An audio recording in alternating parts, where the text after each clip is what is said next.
What is going on, guys? It is Adine Rao, and today we're starting a new era of my coverage of college football. We're going to be doing a YouTube video series as the college football playoff nears with conference championship week coming up.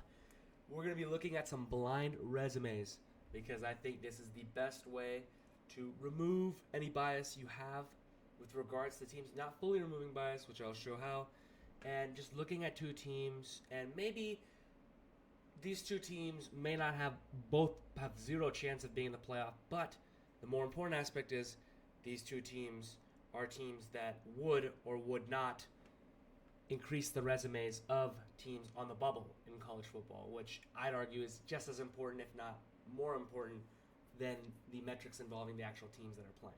Because how you prop up teams that other big teams have played is a huge deal. So, without further ado, let's go take a look. We have a little slideshow here for you guys. I think this is just the best way that I could, show this data. So, first of all, we have Team 1. I'm going to go ahead and move myself over here while I talk about this. So, Team 1, offensively, not too good at all, really. Just really lowly ranked offense. I think they're 114th. They don't really exceed expectations in pretty much any area, but they make up for all of it and more on the defensive side of the football. They're a phenomenal defensive team. They are top 15 in just about every category, all greens across the board. So this is a team that you know is going to go out there and they're going to make it tough for you to score. Metrics-wise, this team is 9-3 in record. They're 28th in strength of record, 64th in strength of schedule, and they're also 58th and 58th in game control and win probability average. And they have 0 ranked wins. Now, if I'm going to look at their losses, they have a 1-point defeat in overtime at home to the number 8 team in the country. They have a 22-point defeat after leading by 17 to the number 12 team in the country on the road. And they have a 10-point defeat to a 7-5 team on the road. I want you to know, so that's pretty important. What this means is basically this is a 9-3 team that didn't really hit over the hump, has one bad loss, and then has one reasonably close loss to a top 10 team, and then a skewed loss to a top 15 team because the 22-point score deficit doesn't indicate whether they had them on the ropes or not. I'm not sure what the game control numbers in the game, but leading by 17 in the third quarter. Now let's take a look at our second team here, because we're not going to really talk about the two other teams, both teams at the same time, without talking about the second team. Our second team, slightly better than the other team offensively. Obviously some greens there on offense. These are all numbers from Game on Paper, by the way, which is one of the best, in my opinion, ways to look at college football. They do EPA numbers, yards per drop back. They're phenomenal. So all those numbers you can find there. And then defensively, this team isn't as good as the other team defensively, but they have a pretty good defense. So I'd say they're more of a balanced team in the sense that their offense isn't stellar, but their offense also isn't just like flat out bad like the first team. But their defense isn't flat out elite like the first team. This team is 9-3. They have a strength of record of 19. They have a strength of schedule of 27. They have a game control rank of 42 with a win probability average of 52. And they also have 0 ranked wins. And if you look at their losses are a 31-point defeat to an 8-4 team on the road, a 34-point defeat to the number 11 team on the road, and then a 4-point defeat to the number 14 team on the road. So all their losses have come on the road. Their first loss is to an unranked team by 31. Their second loss is by 34 to the number 11 team. And their third loss is a 4-point defeat to number 14. So realistically speaking, the big number you want to look at here is there's 0 ranked wins, and every ranked team, the 2 ranked teams currently in the college football playoff that this team has played, they lost to, and they've also got blown out by another unranked team. So, let's first before I talk about comparisons of these two teams, let's look at the metrics. Are these metrics reliable? Okay?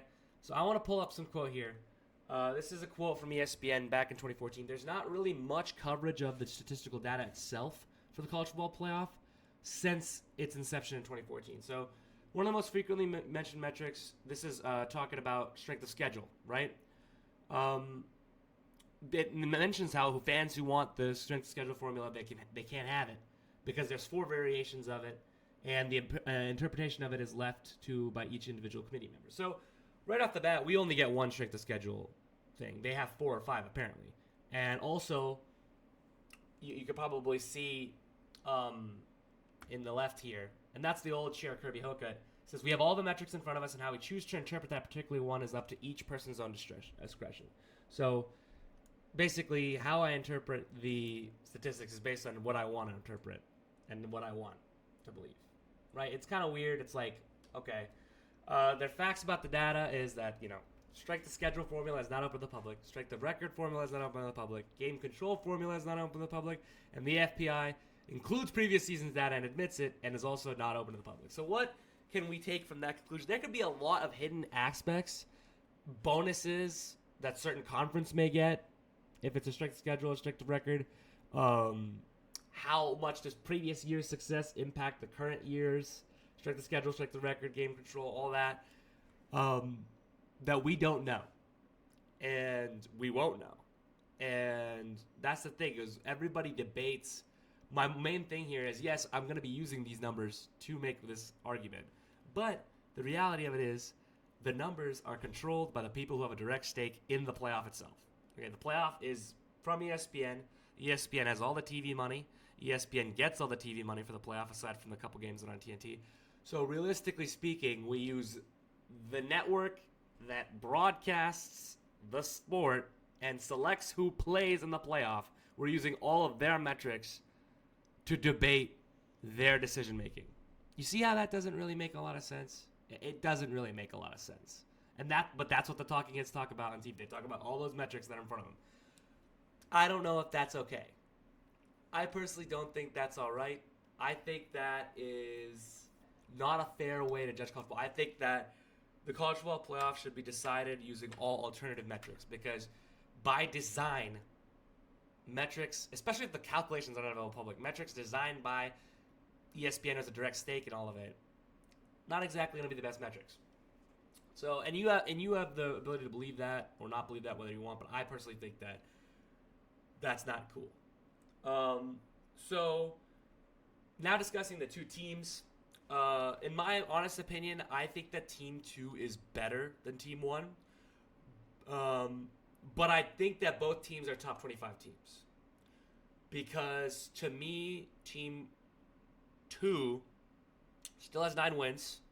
Okay, they have a pretty decent strength of record, yeah, sure. But, yeah, 9 wins, no ranked wins. But their losses are against good teams. Okay? 31-point loss to 8-14, that hurts. That's a pretty bad loss. Because, I mean, any 31-point loss is pretty bad. And when it's to a team that's unranked, that's even worse. 34-point loss to number 11, you can allow it. I mean, that's plausible. And then a 4-point loss to number 14, that's a pretty competitive, close game. They should get credit for that.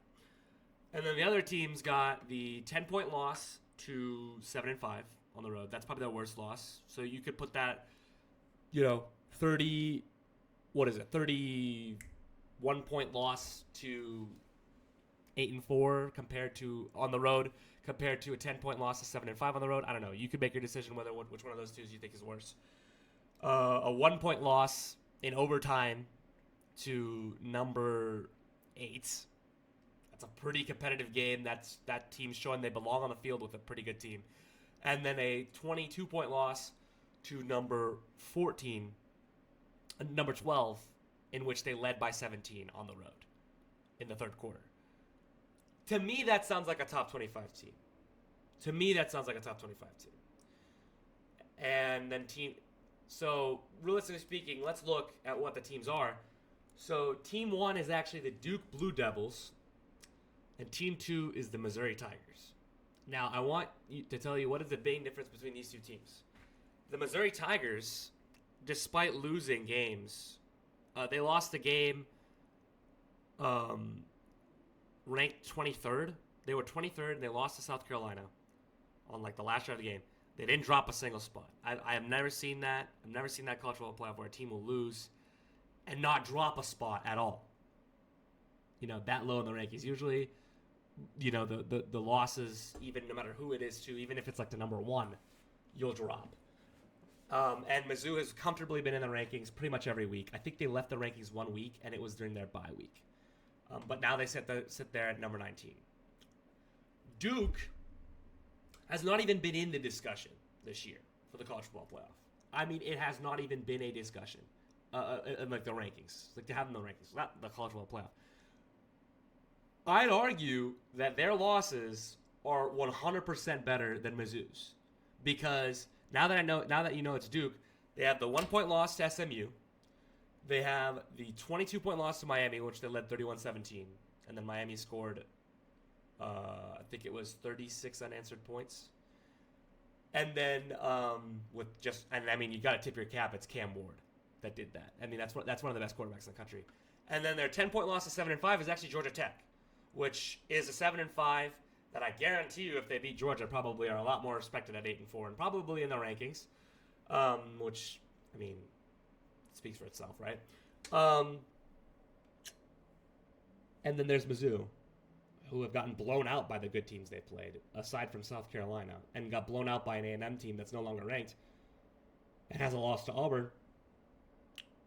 And their best win of the season, you'd have to argue, is like, I mean, I cover Mizzou football, and to be honest with you, I'd have to say their best win. They have a win over 6-6 Oklahoma, 6-6 Arkansas, 2-10 Mississippi State, 5-7 Auburn, 6-6 Vanderbilt, and like 7-5 Boston College. I think that's what I'm saying. Like, their best win is, you could argue it's like 6-6 Oklahoma.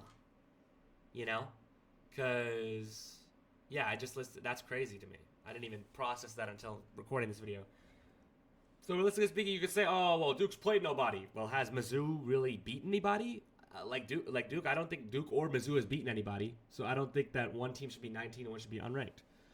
But the fact is that if Duke is ranked, all these posts you're seeing about Miami having no ranked wins, SMU having no ranked wins, they're already trying to justify and have the conversation before it's even happened about taking SMU out of the playoff if they lose to Clemson in a game that they earned the right to play, unlike a lot of other teams around them. But yet there's a possibility that if they lose, they're an 11-2 team that gets knocked out in favor of a 9-3 Alabama team that has lost to two 6-6 SEC opponents.